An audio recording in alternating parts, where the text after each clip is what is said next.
গত ক্লাসে যেহেতু আমরা ভার্ব পড়েছি এবং ভার্ব নিয়েই আসলে আলোচনা করেছি, তো এই ক্লাসে হচ্ছে আমরা রাইট ফর্ম অফ ভার্ব নিয়ে আলোচনা করব, বা আমাদের পঠিত বিষয় হচ্ছে আজকে right form of verb. Right form of ভার্বে আপনার অনেকগুলো নিয়ম আছে, সুতরাং এই পার্টটাকে আমরা দুই ভাগে বিভক্ত করেছি। আজকে হচ্ছে পার্ট 1, অর্থাৎ আজকে রাইট ফর্ম অফ ভার্বসের পার্ট 1 নিয়ে আলোচনা বা পড়ানো হবে। আচ্ছা, সর্বপ্রথম হচ্ছে রুল নাম্বার 1। হ্যাঁ, রুল নাম্বার 1 সেটা হচ্ছে যে যেই শব্দগুলো আপনার বৈজ্ঞানিক বা চিরন্তন সত্য বা অভ্যাসগত সত্য, হ্যাঁ, বা সাধারণ যে শব্দ বা বাক্য, সেই বাক্যগুলো সাধারণত আপনার হচ্ছে কি সিম্পল প্রেজেন্টে হবে। আবারও বলছি যে যেগুলো আপনার হচ্ছে চিরন্তন সত্য, তারপরে হচ্ছে অভ্যাসগত কাজ, বৈজ্ঞানিকগত বাক্য, হ্যাঁ, বিজ্ঞান বিষয়ক যে বাক্য, এই ধরনের বাক্যগুলো সবসময় আপনার সিম্পল প্রেজেন্ট হবে। আসলে আমরা আগে পড়তাম হচ্ছে টেন্স, যে তিন প্রকারের প্রত্যেকটাকে কিন্তু চার প্রকারে ভাগ করা যায়। তো প্রথমটাকে আমরা পড়তাম হচ্ছে প্রেজেন্ট ইনডেফাইনাইট টেন্স বা পাস্ট ইনডেফাইনাইট বা ফিউচার ইনডেফাইনাইট, কিন্তু বর্তমানে আসলে সেই সংজ্ঞাটা একটু বদলে গেছে। এখন আর আসলে ওইরকম ইনডেফাইনাইট পড়ানো হয় না, এখন হচ্ছে আধুনিক গ্রামারে এটা হচ্ছে যে সিম্পল প্রেজেন্ট হিসেবে পড়ানো হয়। কারণ আপনার হচ্ছে গতদিন নিশ্চয়ই গতদিন না, কয়েকটা ক্লাস আগে বলেছিলাম যে এখন আপনার হচ্ছে গ্রামারে বেশ কিছু পরিবর্তন আসছে, আর গ্রামারকেও আপনার দুই ভাগে ভাগ করা যায়। একটা হচ্ছে আপনার মানে যেটা হচ্ছে পুরাতন, আর একটা হচ্ছে কি যে নতুন। হ্যাঁ, তো নতুন যেই বা মডার্ন যে গ্রামার, সেটা হচ্ছে যে আপনার বেশ কিছু হচ্ছে আম, কি বলে যে পরিবর্তন আসছে, সুতরাং আমরা যদি সেগুলোর সাথে অ্যাডজাস্ট না করতে পারি, তাহলে হচ্ছে যে আপনার বৈশ্বিক প্রেক্ষাপটে একটু ঝামেলা হয়ে যাবে। সুতরাং আমরা চেষ্টা করব যে আম, আধুনিকতার সাথে তাল মিলিয়ে চলার জন্যই। তো যেটা বলছিলাম, যে যদি বৈজ্ঞানিক সত্য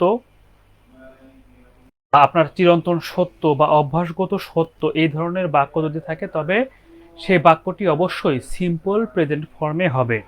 হ্যাঁ, সিম্পল প্রেজেন্ট ফর্ম, যেখানে আমার হচ্ছে ভার্বের বেস ফর্ম হবে। হ্যাঁ, যেমন হি ওয়াক্স,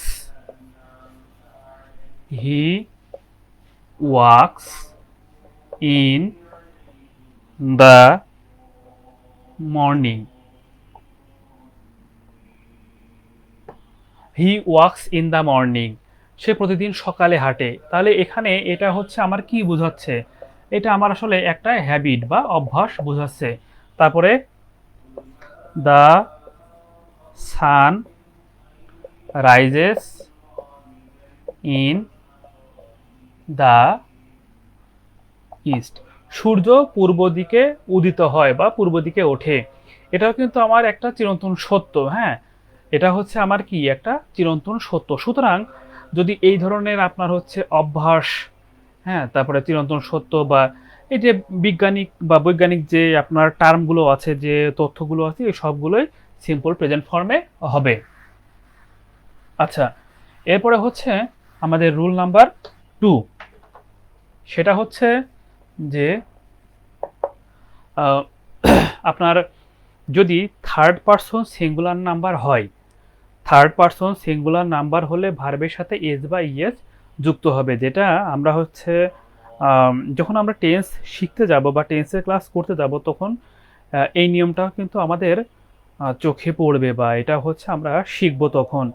তো তাহলে হচ্ছে কি বললাম, যে থার্ড পারসন সিঙ্গুলার নাম্বারের সাথে আমাদের হচ্ছে এস বা ইএস যুক্ত হবে, তবে প্লুরালে হয় না। একটা উদাহরণ যদি বলি এরকম, যে শি সিংস ওয়েল। আবার আরেকটা যদি লিখি এরকম, যে দে sing well.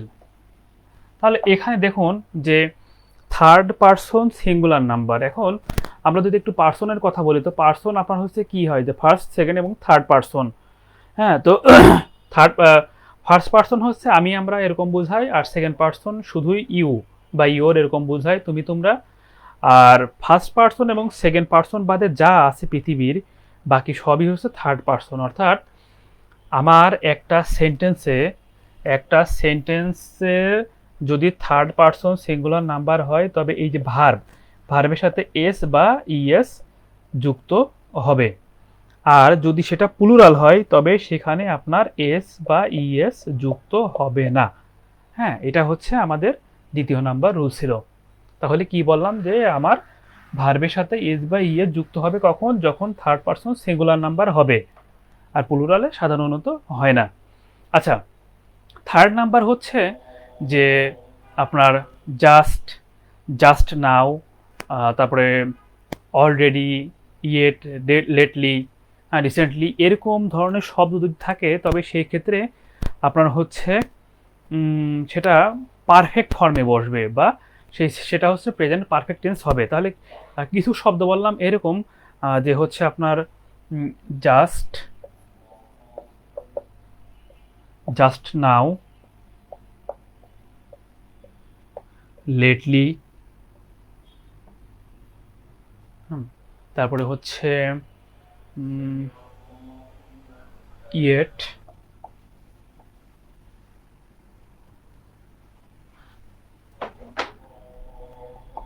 Yet, all ready. এই তো, মানে এই শব্দগুলোর আপনার হচ্ছে বোঝারও কিন্তু একটা উপায় আছে, বা হচ্ছে এইগুলো আপনার আমরা যদি শব্দগুলোর দিকে খেয়াল করি তবে এই শব্দগুলো আসলে কি? এই শব্দগুলো আসলে হচ্ছে যে আপনার এই শব্দগুলো যদি বসে তাহলে হচ্ছে সেটা প্রেজেন্ট পারফেক্ট ফর্মে গঠিত হবে। কিন্তু তার আগে বুঝতে হবে এটা কোন পার্টস অফ স্পিচ। এটা হচ্ছে অ্যাডভার্ব। যদিও আমরা অ্যাডভার্ব এখনো হচ্ছে আলোচনা করিনি বা সেই চ্যাপ্টারটা পড়ানো হয়নি। এটা হচ্ছে আমাদের পার্টস অফ স্পিচের দুইটা আমরা পার্টি বিভক্ত করেছি। আজকে হচ্ছে ফার্স্ট পার্ট, এরপরে সেকেন্ড পার্ট শেষ হলে তারপরে আমরা হচ্ছে অ্যাডভার্ব আলোচনা করব, তখন এই শব্দগুলো আসবে।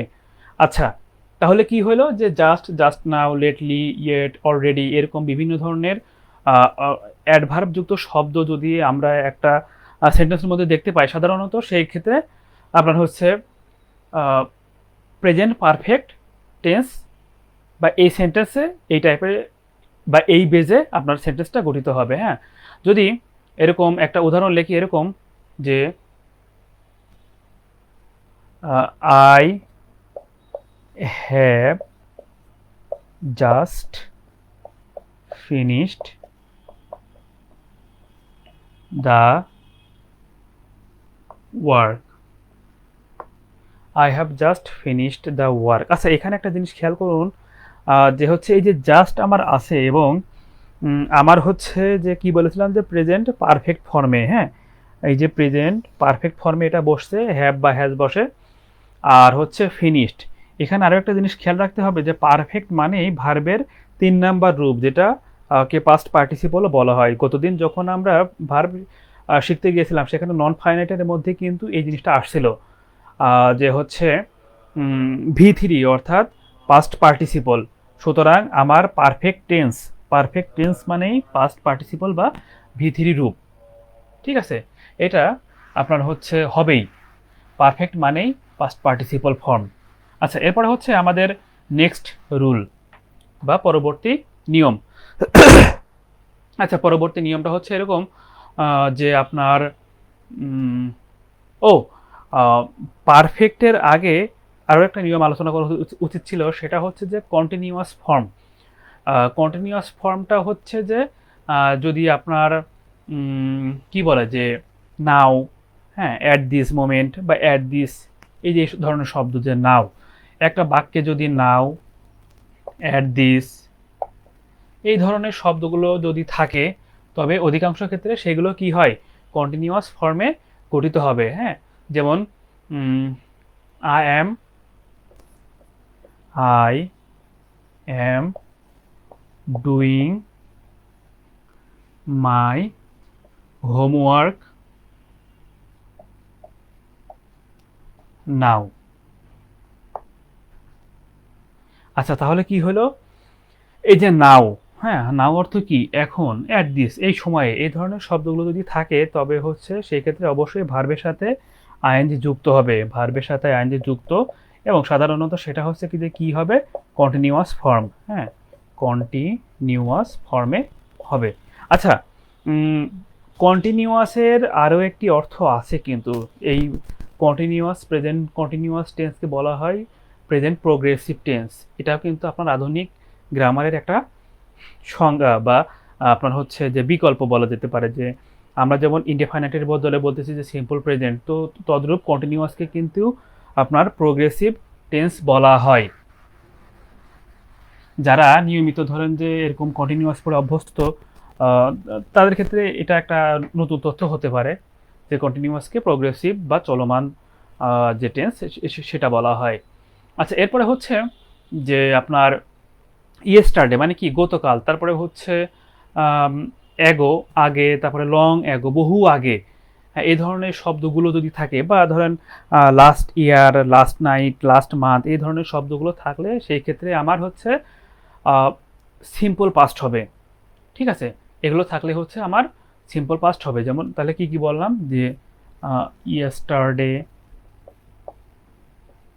তারপরে অ্যাগো, হ্যাঁ, তারপরে হচ্ছে যে আপনার লাস্ট মান্থ, ইয়ার, তারপরে নাইট, এরকম প্রবিধ ধরনের আপনার হচ্ছে যে শব্দগুলো আছে, এই শব্দগুলো যদি থাকে একটা বাক্যে তবে হচ্ছে কি হবে, তবে সেটা হচ্ছে সিম্পল পাস্ট হবে। ঠিক আছে, যেমন একটা উদাহরণ যদি এরকম লিখি যে মেট আই মেট হিম ইয়েস্টারডে,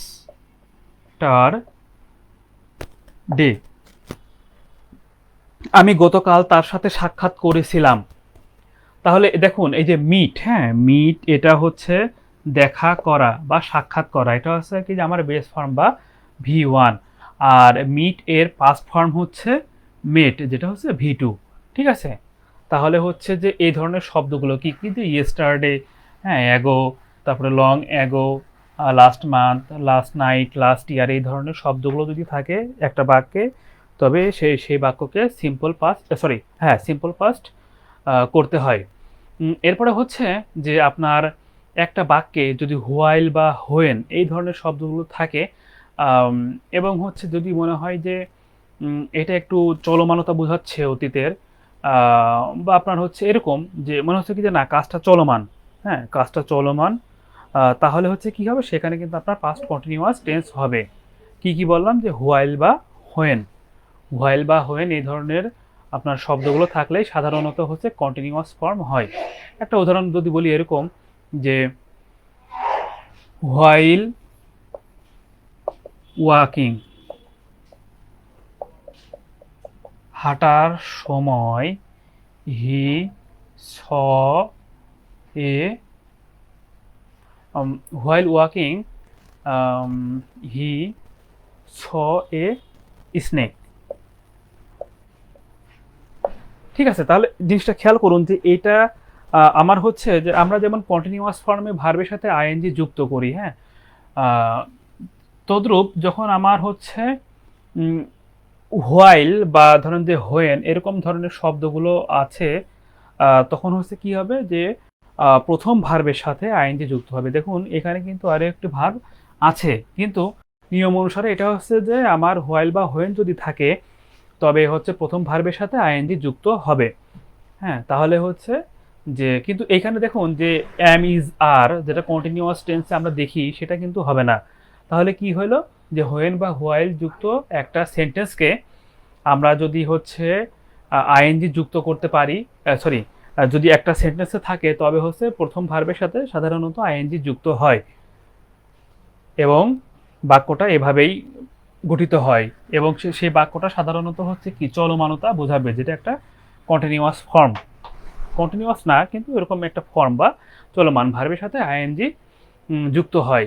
ঠিক আছে, এরপরে হচ্ছে যে ধরুন যে টুমোরো, হ্যাঁ টুমোরো মানে কি আগামীকাল, টুমোরো, তারপরে হচ্ছে নেক্সট ডে হতে পারে, হ্যাঁ, উইক হতে পারে, তারপরে নাইট হতে পারে, ডে হতে পারে, মান্থ,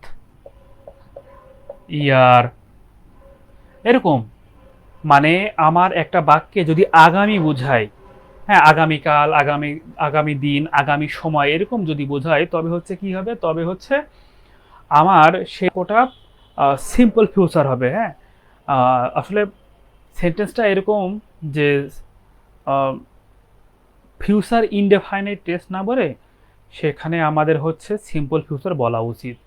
আর এটা হচ্ছে মানে আস্তে আস্তে মানে আধুনিক যে ব্যাকরণ আছে বা গ্রামার আছে সেই নিয়ম অনুসারেই আমাদের আস্তে আস্তে আগাইতে হবে এবং এটাই হওয়া উচিত।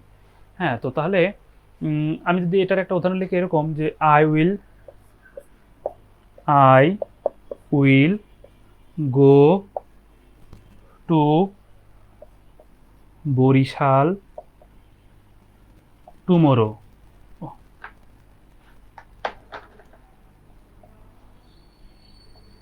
আমি আগামীকাল বরিশাল যাব। হ্যাঁ, তাহলে দেখুন যে এই যে টুমোরো, টুমোরো মানে কি আগামীকাল, যেহেতু আগামী বোঝাচ্ছে সুতরাং এখানে হচ্ছে যে আমি কি ব্যবহার করতেছি, এটা হচ্ছে আমার তখন সিম্পল ফিউচার হয়ে যাচ্ছে। সুতরাং এই শব্দগুলো একটু খেয়াল করুন যে tomorrow, next day, week.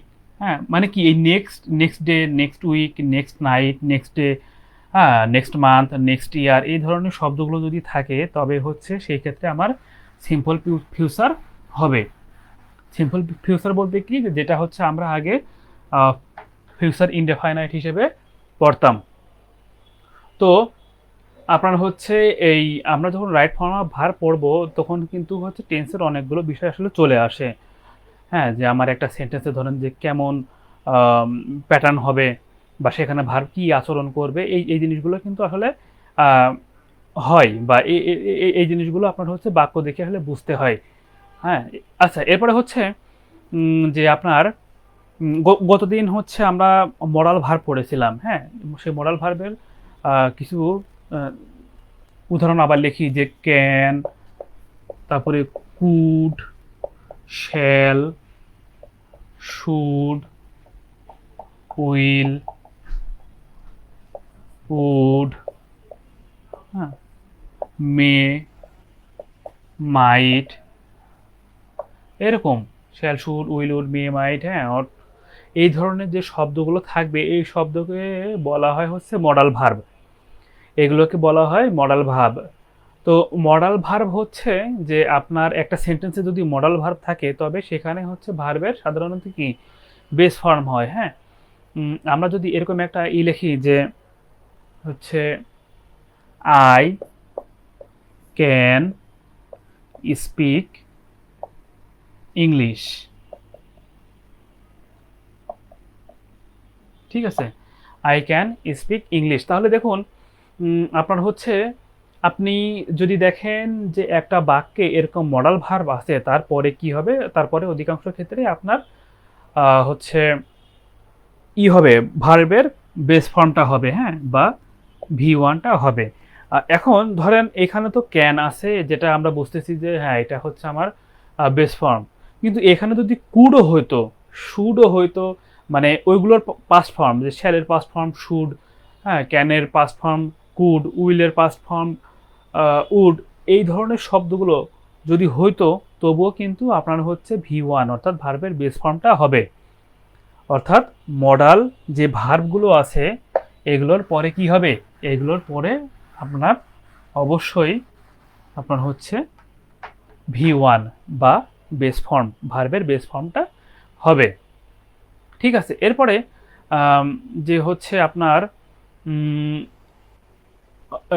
Preposition, preposition যদিও হচ্ছে আলোচনা এখনো করা হয়নি, তবে আপনার হচ্ছে অনেক ক্ষেত্রে কি হয় যে পরপর যদি দুটা ভার্ব থাকে তবে হচ্ছে পরবর্তী ভার্বের সাথে আইএনজি যুক্ত হতে পারে, বা আপনার মনে করেন যে প্রিপজিশনের পরেও কখনো আপনার হচ্ছে কি যে ভার্বের সাথে যুক্ত, ভার্বের সাথে আইএনজি যুক্ত হতে পারে। যেমন একটা উদাহরণ যদি এরকম লিখি যে আই অ্যাম ফন্ড অফ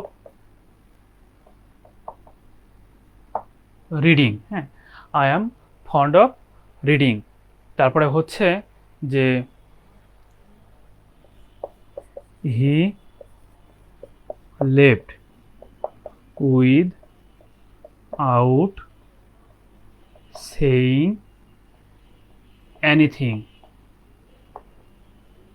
আচ্ছা, এখানে দুইটা লজিক আছে। একটা হচ্ছে আপনার যদি এখানে একটা জিনিস ভালোভাবে খেয়াল করুন যে এইখানে আমার একটা ভার্ব আছে, হ্যাঁ, এখানেও একটা ভার্ব আছে।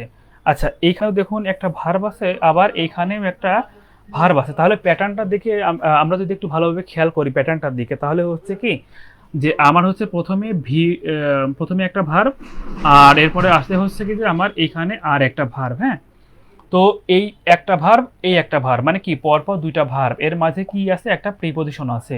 তাহলে যেটা দাঁড়াচ্ছে যে আমার যদি পরপর দুইটা ভার্ব থাকে একটা প্রিপজিশন সহ, তবে পরবর্তী ভার্বের সাথে আইএনজি যুক্ত হয়।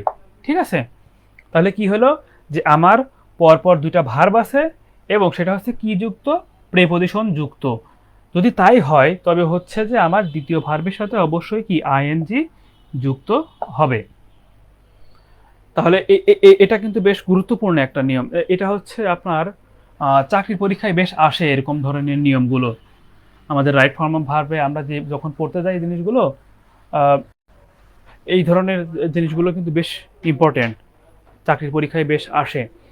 আচ্ছা, এরপরে হচ্ছে যে টু, এরপরে হচ্ছে ভার্বের বেস ফর্ম বসে।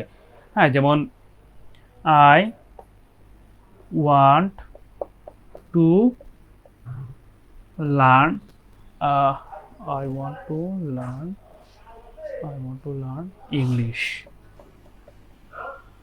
I want to learn English. হ্যাঁ, আচ্ছা, এইখানে একটা যুক্তির কথা আছে। যুক্তির কথা হচ্ছে যে আমরা বলেছিলাম যে হচ্ছে আমাদের যদি পরপর দুইটা ভার্ব থাকে, মানে আগের নিয়মে আমরা কিন্তু আলোচনা করলাম যে আমাদের যদি পরপর দুইটা ভার্ব থাকে তবে হচ্ছে কি যে কি হয়, প্রিপজিশন যুক্ত সে সেন্টেন্সে পরবর্তী ভার্বের সাথে আইএনজি যুক্ত হবে। কিন্তু এটা হচ্ছে টু, যেহেতু এটা টু সেহেতু হচ্ছে এর সাথে পরবর্তীতে আইএনজি, পরবর্তী যে ভার্ব সে ভার্বের সাথে আইএনজি যুক্ত হবে না।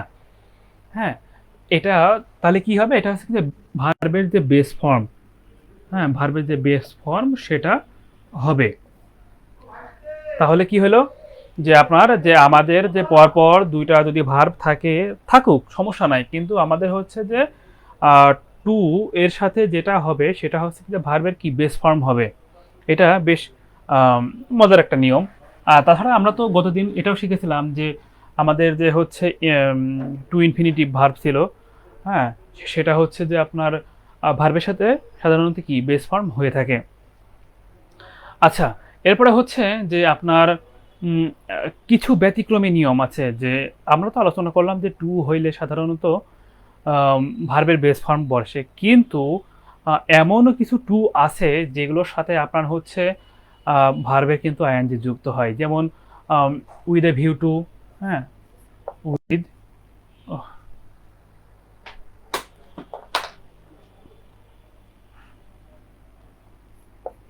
with a view to look forward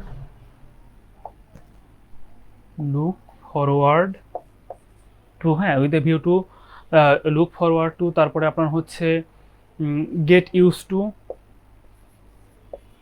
get used to get used to look forward to, এরপরে হচ্ছে be addicted to be addicted to। তাহলে দেখুন এগুলো কিন্তু টু যুক্ত। হ্যাঁ, আগেরবার আমরা কি বলেছিলাম, আগেরবার বলেছিলাম যে টু যুক্ত হলে ভার্বের সাথে সাধারণত বেস ফর্ম হয়, কিন্তু এগুলো দেখুন একটু ফ্রেজ আকারে। হ্যাঁ, এটা কিন্তু একটা এককভাবে না, এগুলো হচ্ছে যে আপনার একটা ফ্রেজ আকারে কিন্তু বসে গেছে। যদি এই ধরনের আপনার আমরা যখন ইডিয়ম ফ্রেজ পড়ি দেখবেন যে গেট ইউজ টু এর বাংলা অর্থ হচ্ছে কি অভ্যস্ত হওয়া, হ্যাঁ, বি অ্যাডিক্টেড টু আসক্ত হওয়া। তার মানে কি এই ধরনের ফ্রেজগুলো যদি থাকে তবে এই ক্ষেত্রে কিন্তু ভার্বের বেস ফর্ম হবে না। তাহলে কি হবে, ভার্বের সাথে আইএনজি যুক্ত হবে। একটা উদাহরণ যদি লিখি তাহলে হচ্ছে জিনিসটা আরো ক্লিয়ার হবে। যেমন I am looking forward to meeting you. I am looking forward to meeting you. আচ্ছা, এখানে একটা জিনিস খেয়াল করুন যে আমাদের যে হচ্ছে ছিল ভার্ব ছিল, সরি যে ফ্রেজটা ছিল যে লুক ফরওয়ার্ড টু, হ্যাঁ এখানে কিন্তু আপনার হচ্ছে যে এটা কিন্তু একটা কন্টিনিউয়াস ফর্ম, এই কারণে ভার্বের সাথে আইএনজি যুক্ত হবে। অর্থাৎ আপনাকে লজিক কিন্তু ধরতে হবে, লজিক শিখতে হবে, নাহলে সমস্যা। মানে সে একই সাথে আপনার হচ্ছে এখানে ভার্বের কন্টিনিউয়াস ফর্মের কাজও করতেছে, আবার এইখানে দেখুন যে লুক ফরওয়ার্ড টু এর সাথে কিন্তু আবার সে ভার্বের সাথে আইএনজিও যুক্ত হয়ে গেছে। এখন একটা জিনিস এরকম যে আমার একটা সেন্টেন্সে লুক ফরওয়ার্ড নাও থাকতে পারে, মানে লুকিংও হতে পারে, কিন্তু তার মানে এই না যে সেখানে হচ্ছে আইএনজি যুক্ত হবে না। মেইন কথা লুক ফরওয়ার্ড টু থাকলেই ভার্বের সাথে আইএনজি যুক্ত হবে। এটা খুব গুরুত্বপূর্ণ নিয়ম। আপনার প্রথম ভার্বের সাথে আইএনজি যুক্ত থাকুক বা না থাকুক, আপনার পরবর্তীতে ভার্বের সাথে আইএনজি যুক্ত হবে। তাহলে কি হলো যে I am looking forward to meeting you. যদি ধরেন আমরা এরকম যদি চিন্তা করি যে I look forward to meeting you, তবুও হবে। মানে মেন কথা আমার এখানে লুকিং থাকুক বা লুক থাকুক, হ্যাঁ ভার্বের সাথে আইএনজি যুক্ত থাকুক বা না থাকুক, আমার কিন্তু অবশ্যই পরবর্তী যে হচ্ছে ভার্ব থাকবে তার সাথে কিন্তু অবশ্যই আমার আইএনজি যুক্ত হবে। এটা খুব গুরুত্বপূর্ণ একটা নিয়ম। আচ্ছা, এরপরে হচ্ছে আপনার এরপরে আছে হচ্ছে ও কিছু শব্দ আছে যেগুলো হচ্ছে যে আপনার বেস ফর্ম হয়। যেমন ধরেন যে লেট, হ্যাঁ লেট দ্বারা কি বোঝায়, প্রস্তাব বোঝায়। তারপরে হচ্ছে যে আপনার মেক, হেল্প, ওয়াচ, হ্যাঁ শব্দগুলো লিখি, লেট, মেক, হেল্প, ওয়াচ। আচ্ছা, এখানে হচ্ছে ইংরেজি প্রোনাউন্সিয়েশনের ক্ষেত্রে সাধারণত কি হয়, এ এর উচ্চারণ আমরা যদি এটাকে যেমন বলতেছি যে হচ্ছে যে মেক, কিন্তু আদতে এর সঠিক উচ্চারণ মানে এর সঠিক উচ্চারণ কিন্তু এরকম হয়। মানে আমি যদি এটাকে এরকম পড়ি, আসলে আমাদের ভারতীয় উপমহাদেশে আমরা তো মানে গভীরভাবে পড়ি না, হ্যাঁ কিন্তু ব্রিটিশ উচ্চারণে আপনার হচ্ছে বেশ কিছু পরিবর্তন আছে, যদিও আমরা ওইভাবে খেয়াল করি না। আহ, তো এই যে আমি যখন পড়তেছি যে মেক, আসলে এটা আমি যদি এইভাবে পড়ি, আমি যদি ব্রিটিশ অ্যাকসেন্টে উচ্চারণ করতে চাই, তাহলে এটা আসলে মেক না, মেইক এরকম হয়। এর উচ্চারণ কি হয়, এই হয়ে যায়, হ্যাঁ। সুতরাং মানে আমি যদি সঠিকভাবে উচ্চারণ করতে চাই রাইট ফর্মে, তাহলে হচ্ছে যে এটাকে আমার মেইক পড়াই উচিত বা মেক পড়া ভালো, যদি আমি রাইট ফর্মে উচ্চারণ করতে চাই। আর নর্মাল যদি করতে চাই তাহলে তো আমরা তো মেক ধরে পড়ি। আচ্ছা, তাহলে কি হলো যে লেট, মেক, হেল্প, ওয়াশ এই ধরনের শব্দগুলো যদি থাকে একটা বাক্যে, তবে সেখানে কি হবে, সেখানে হচ্ছে ভার্বের বেস ফর্ম বা V1 হবে। ঠিক আছে। যেমন ধরুন একটা উদাহরণ এরকম যে লেট হিম গো নাও, লেট হিম গো নাও। আচ্ছা, এখানে আরো একটা লজিক চিন্তা করুন, সেটা হচ্ছে যে আমরা একটু আগে যখন কন্টিনিউয়াস ফর্মের পড়লাম যে আমার হচ্ছে নাও, অ্যাট দিস মোমেন্ট এই ধরনের শব্দগুলো যখন থাকবে, তখন হচ্ছে সেখানে কন্টিনিউয়াস ফর্ম হবে। কিন্তু আদতে দেখুন আমার সেই নাও কিন্তু আছে, হ্যাঁ তাহলে হিসাব অনুসারে আমার কি কি হওয়ার কথা ছিল, সেহেতু এটা হচ্ছে কিন্তু কন্টিনিউয়াস ফর্ম হওয়ার কথা ছিল বা ভার্বের সাথে আইএনজি যুক্ত হওয়ার কথা ছিল, কিন্তু হবে না। কেন হবে না? কারণ বাক্যে যদি এই ধরনের এই যে লেট, মেক, হেল্প, ওয়াচ এই ধরনের শব্দগুলো যদি থাকে, তবে সেই ক্ষেত্রে সাধারণত কি হয়, আপনার হচ্ছে ভার্বের বেস ফর্ম হয় বা V1 হয়। অর্থাৎ এই যে আপনি যেটা শিখতেছেন, হ্যাঁ সেটাই যে পুরোপুরি সঠিক এমন কিন্তু না, কারণ আপনার বাক্যে দেখতে হবে আশেপাশে কি আছে, কি হচ্ছে, কোন ধরনের শব্দগুলো আছে, কারা কিভাবে কাজ করতেছে, এই পুরো জিনিসগুলো আসলে খেয়াল করতে হয়। আপনি যে লজিক ধরে পড়তেছেন সবসময় যে সেই লজিকই কাজ করবে এমন না। আমাকে দেখতে হবে যে একটা সেন্টেন্সের মধ্যে যে শব্দগুলো আছে, সেই শব্দগুলো আসলে কে কিভাবে কাজ করতেছে, কে কোথায় কিভাবে বসেছে। না হলে আসলে রাইট ফর্ম অফ ভার্ব বোঝা বেশ কষ্ট হয়ে যায় বা একটু জটিল হয়ে যায়, হ্যাঁ। আম, ও এরপরে হচ্ছে একটা বেশ মজার নিয়ম, যে যেমন ধরেন যে had better, had better, would, rather. আচ্ছা, এখানে একটা জিনিস দেখুন, আমরা যখন এই যে হ্যাড, হ্যাড আমরা কোথায় ব্যবহার করি? হ্যাড ব্যবহার করি হচ্ছে আমরা পারফেক্ট ফর্মে, হ্যাঁ, হ্যাড ব্যবহার করি আমরা পাস্ট পারফেক্ট ফর্মে। এটা তাহলে কি মনে হতে পারে? মনে হতে পারে হ্যাড তার মানে তো পাস্ট ফর্ম, তার মানে আমার পরবর্তী ভার্ব হচ্ছে কি হবে? পরবর্তী ভার্ব হয়তো তাহলে হচ্ছে V2 বা পাস্ট ফর্মে হবে, কিন্তু না। হ্যাড বেটার এর অর্থ হচ্ছে বরং, ঠিক আছে? হ্যাড বেটার এর অর্থ হচ্ছে বরং। আর হ্যাড একটা সেন্টেন্সে যদি হ্যাড বেটার, উড রেদার এই ধরনের শব্দগুলো থাকে, তবে সেক্ষেত্রে অবশ্যই আপনার V1 বা ভার্বের বেস ফর্ম, ভার্বের বেস ফর্ম বসে। তাহলে আপনি আপনার সামনে যে হ্যাড বেটার আছে, তার মানে ধরে নেবেন না যে এটা আমার হচ্ছে পাস্ট ফর্মে হবে। হ্যাড বেটার, উড রেদার এই ধরনের আপনার শব্দগুলো থাকলে অবশ্যই ভার্বের বেস ফর্ম হবে, এটা খেয়াল রাখবেন। হ্যাঁ, যেমন you had better go home. তোমার অবশ্যই বা তোমার বরং বাড়ি যাওয়া উচিত।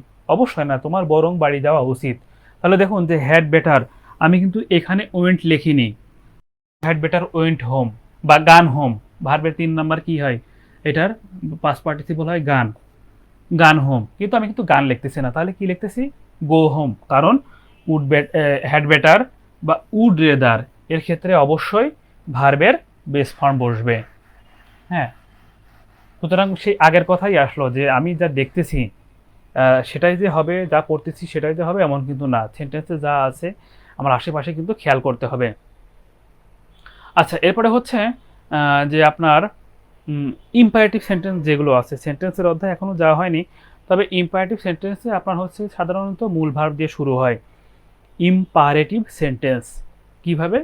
সেটা হচ্ছে মূল আপনার যে হচ্ছে ভার্ব, হ্যাঁ, সেটা ভার্ব দিয়ে শুরু হয় এবং সেটা আপনার হচ্ছে বেস ফর্ম হবে। যেমন open the door, open the door, don't run in the sun. আচ্ছা, তাহলে দেখুন যে এই যে ওপেন, হ্যাঁ, তারপর ডু, এগুলো হচ্ছে কি আমাদের এই এই যে ভার্ব, এগুলো হচ্ছে ভার্বের বেস ফর্ম। ইম্পারেটিভ সেন্টেন্সে সবসময় আপনার হচ্ছে ভার্বের বেস ফর্ম হবে এবং এটাই হচ্ছে নিয়ম। হ্যাঁ, এইখানে সাধারণত আপনার কখনো হয় না, আপনার পাস্ট ফর্ম সাধারণত হয় না, অধিকাংশ ক্ষেত্রে আপনার প্রেজেন্ট ফর্মই হয়। আর আপনার হচ্ছে এই যে ওপেন দ্য ডোর, দরজাটি খোলো, হ্যাঁ, বা আপনার হচ্ছে don't run in the sun, রোদ্রে দৌড়াদৌড়ি করিও না, এই ধরনের যেই সেন্টেন্স এগুলোকে বলা হয় ইম্পারেটিভ সেন্টেন্স। ইম্পারেটিভ সেন্টেন্স কি? যে যেই বাক্যে আপনার হচ্ছে যে আদেশ, উপদেশ, নিষেধ, অনুরোধ এই ধরনের যেইগুলো থাকে সেগুলোকে সাধারণত আপনার হচ্ছে বলা হয়ে থাকে, ইম্পারেটিভ সেন্টেন্স হিসেবে গণ্য করা হয়ে থাকে। যখন আমরা সেন্টেন্স শিখতে যাবো তখন এই জিনিসটা কাজে লাগবে। আচ্ছা, এরপরে হচ্ছে যে বেশ ইম্পর্টেন্ট একটা নিয়ম, যে সিন্স এর প্রথম অংশ যদি হচ্ছে যে আপনার প্রেজেন্ট ফর্ম হয় বা পাস্ট ফর্ম হয়, তবে সিন্সের পরের অংশ সিম্পল পাস্ট হবে। হ্যাঁ, একটা উদাহরণ যদি লিখি তাহলে হচ্ছে বুঝতে আপনার আরও সুবিধা হবে যে it is many years, it is many years, এটা একটা লজিকের। হ্যাঁ, it is many years since I met you last. হ্যাঁ, it is many years since I met you last. এরপরে হচ্ছে যে many days have passed, many days have passed since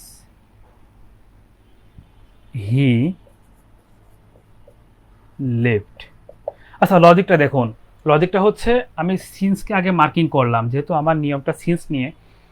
লজিকটা হচ্ছে ইট is many years, ভালো করে তাকাই দেখুন, এটা হচ্ছে আমার কি সিম্পল সিম্পল প্রেজেন্ট, হ্যাঁ, simple present form. I met you last, এটা হচ্ছে কি আমার simple past, simple simple past form, ঠিক আছে। আচ্ছা, এটা হচ্ছে কি মেনি ডেজ হ্যাভ পাস্ট, তাহলে এটা হচ্ছে কি আমার পারফেক্ট ফর্ম, এটা হচ্ছে আমার পারফেক্ট ফর্ম। এরপরে সিন্স, এরপরে হচ্ছে কি সিম্পল পাস্ট। মানে আমার একটা বাক্যে যদি সিন্স থাকে, কি থাকে, সিম্পল, সরি সিন্স যদি থাকে, তাহলে হচ্ছে এটার ডাইনে যেটা থাকবে সেটা অবশ্যই সিম্পল পাস্ট হবে, হ্যাঁ, ডাইনের বাক্যগুলো সিম্পল পাস্ট হবে। কিন্তু তার আগে সে হচ্ছে কি সিম্পল প্রিপজিশনও হতে পারে, আবার সিম্পল পারফেক্টও হতে পারে। সুতরাং একটা বাক্যে সিন্স আছে মানে হচ্ছে পরের অংশ আপনার হচ্ছে হবে, সিম্পল পাস্ট হবে। আর প্রথম মানে মেন কথা এরকম যে মাঝখানে হচ্ছে সিন্স, প্রথম অংশ প্রেজেন্ট, সিন্স, পাস্ট, এরকম।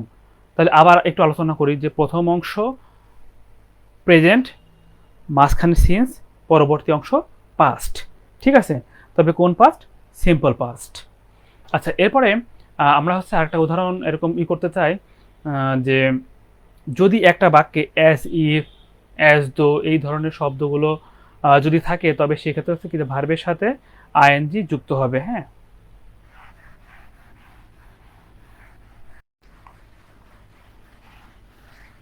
সেগুলোকে কি বললাম যে as if, as if, as দো।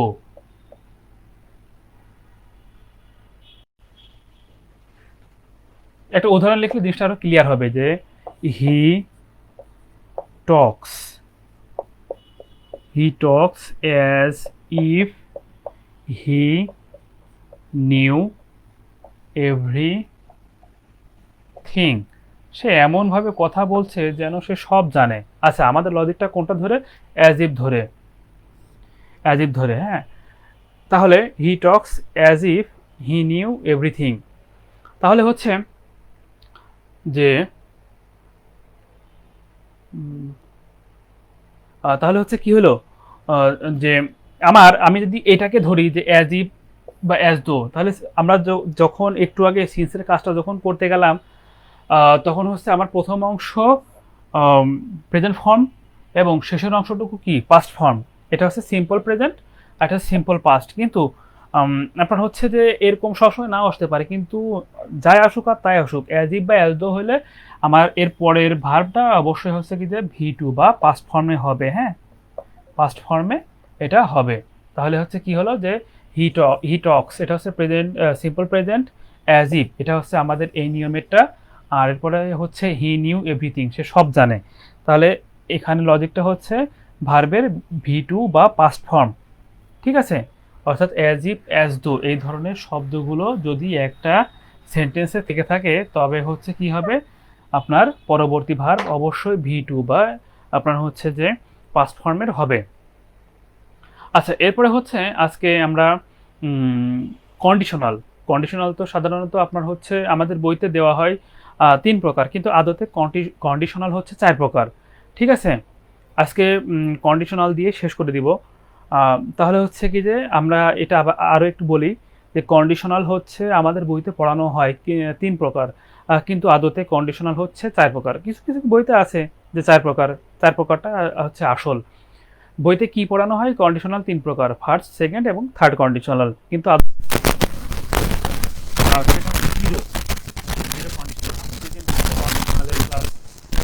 সেজন্য হচ্ছে আলোচনা করবো। তো আপনার হচ্ছে যে এইটা করার জন্য আমরা হচ্ছে যে আগে একটা উদাহরণ লিখবো, তাহলে এই জিনিসটা সুবিধা হবে, হ্যাঁ।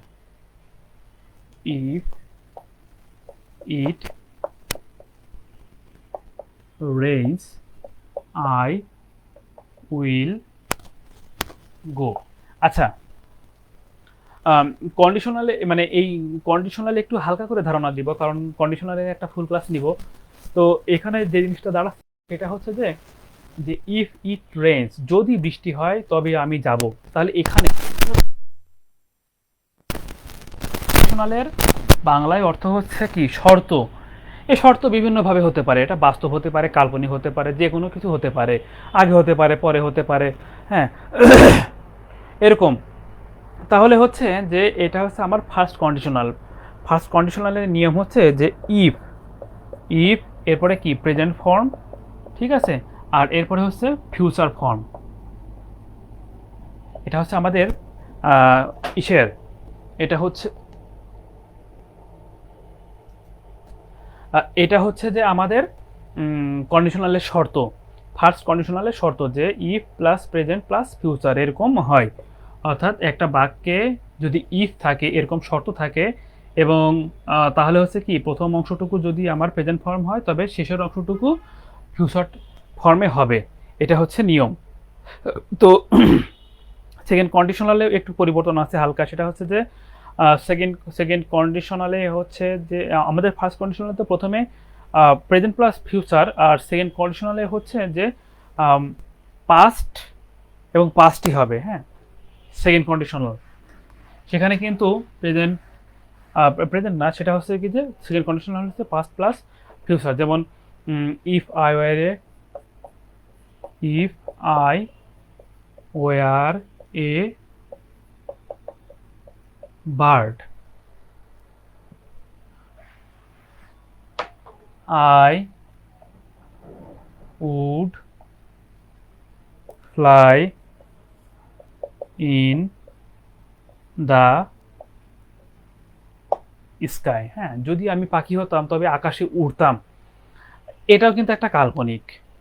হ্যাঁ, মানে কন্ডিশনাল মানে হচ্ছে কি যে সেখানে শর্ত হবে, হ্যাঁ, এবং কাল্পনিক হতে পারে বা যে কোনো কিছু হতে পারে। আমাদের সেকেন্ড কন্ডিশনালটা হচ্ছে এরকম যে ইফ, ইফ থাকবে, কন্ডিশনাল মানে তো আসলে ইফ। হ্যাঁ, আই ওয়ার এ বার্ড, যদি একটি পাখি হতাম, এখানে একটা কাল্পনিক বোঝাচ্ছে। I would fly in the sky. আচ্ছা, আমি যদি টেন্সের দিকে খেয়াল করে দিই, এটা আসলে কি টেন্স, তাহলে দেখুন এটা হচ্ছে যে আমার সিম্পল পাস্ট। হ্যাঁ, এটা হচ্ছে সিম্পল পাস্ট, আর এ পাশেরটা এটাও সিম্পল পাস্ট, এটাও সিম্পল পাস্ট। তাহলে হচ্ছে কি দাঁড়ালো যে if I were a bird I would fly in the sky. এমন আরো একটা উদাহরণ আমরা বলতে পারি যে if I were a king I would help the people, এরকম। তাহলে হচ্ছে যে ইফ এর সাথে সিম্পল পাস্ট, তারপরে হচ্ছে যে আমার আরেকটা simple past, if plus simple past plus simple past, এবং সেই বাক্যটা কাল্পনিক হতে হবে। এই হচ্ছে আমাদের বিষয়। তো আজকে আপাতত সেকেন্ড কন্ডিশনাল থেকেই শেষ করলাম। তবে হচ্ছে মূল বিষয়গুলো আরও একবার একটু আলোচনা করি। সেটা হচ্ছে যে আমাদের আজকে যেটা পড়েছি সেটা হচ্ছে যদি subject third person singular number হয় তবে ভার্বের সাথে এস বা ইএস যুক্ত হবে। এরপরে হচ্ছে যে যেগুলো আমাদের সত্য, হ্যাঁ, ইউনিভার্সাল ট্রুথ বা চিরন্তন সত্য এরকম যা আছে, বৈজ্ঞানিক কথা বা বার্তা, এগুলো সবই হচ্ছে সিম্পল প্রেজেন্ট হবে। এরপরে হচ্ছে যে আপনার ইয়েস্টারডে, অ্যাগো, লং অ্যাগো এগুলো থাকলে হচ্ছে সিম্পল পাস্ট হবে। তারপরে হচ্ছে যে আপনার হোয়াইল বা হোয়েন যুক্ত একটা সেন্টেন্স ভার্বের সাথে সাধারণত আইএনজি যুক্ত হয়। এরপরে হচ্ছে কি যে ফিউচার যেগুলো আছে, যেমন হচ্ছে যে আপনার টুমোরো, তারপরে হচ্ছে নেক্সট মান্থ, নেক্সট ইয়ার, নেক্সট ডে, এরকম ধরনের যে শব্দগুলো আছে সেগুলোতে আপনার হচ্ছে যে ফিউচার ফর্ম গঠিত হবে। এরপরে হচ্ছে যে আমাদের যদি পরপর দুটা ভার্ব থাকে, হ্যাঁ, প্রিপজিশন যুক্ত, তবে পরবর্তী ভার্বের সাথে আইএনজি যুক্ত হবে। আর হচ্ছে যে টু এর সাথে সাধারণত ভার্বের বেস ফর্ম হয়। এরপরে হচ্ছে যে যদি কিছু আপনার ফ্রেজ জাতীয়, যেমন with a view to, look forward to, get used to, এই ধরনের শব্দগুলো যদি থাকে তবে সেখানে আসলে ভার্বের বেস ফর্ম না, সেখানে হচ্ছে ভার্বের পরবর্তী মানে টু এর সাথে যে ভার্বটা থাকবে তার সাথে আইএনজি যুক্ত হবে। আচ্ছা, এরপরে হচ্ছে যে আপনার লেট, মেক, হেল্প এরকম ধরনের যে শব্দগুলো থাকবে তার সাথে ভার্বের বেস ফর্ম হবে। এরপরে হচ্ছে যে ইম্পারেটিভ সেন্টেন্স, ইম্পারেটিভ সেন্টেন্সে আপনার ভার্বের বেস ফর্ম হয় এবং সাধারণত ওই সেন্টেন্সের প্রথম অংশটা ভার্ব দিয়ে গঠিত হয় এবং সাধারণত সেটা বেস ফর্ম বা V1 হয়। আর আমরা হচ্ছে অ্যাজ ইফ, অ্যাজ দো এগুলো থাকলে আপনার হচ্ছে এটাও হচ্ছে হবে পাস্ট ফর্ম হবে, পাস্ট ফর্মে গঠিত হয়। আর আমাদের কন্ডিশনাল কি ছিল, ফার্স্ট কন্ডিশনাল ছিল হচ্ছে ই প্লাস প্রেজেন্ট প্লাস ফিউচার, আর সেকেন্ড কন্ডিশনাল হচ্ছে কাল্পনিক, তবে হচ্ছে ই প্লাস পাস্ট প্লাস পাস্ট। এই তো সংক্ষেপে ছিল এই আমাদের আজকের ক্লাসের আলোচনা। আমাদের নেক্সট ক্লাসে আমরা হচ্ছে পরবর্তীতে আজকে তো ছিল পার্ট 1, এরপরে হচ্ছে কি যে পার্ট 2 সম্পর্কে আলোচনা করব।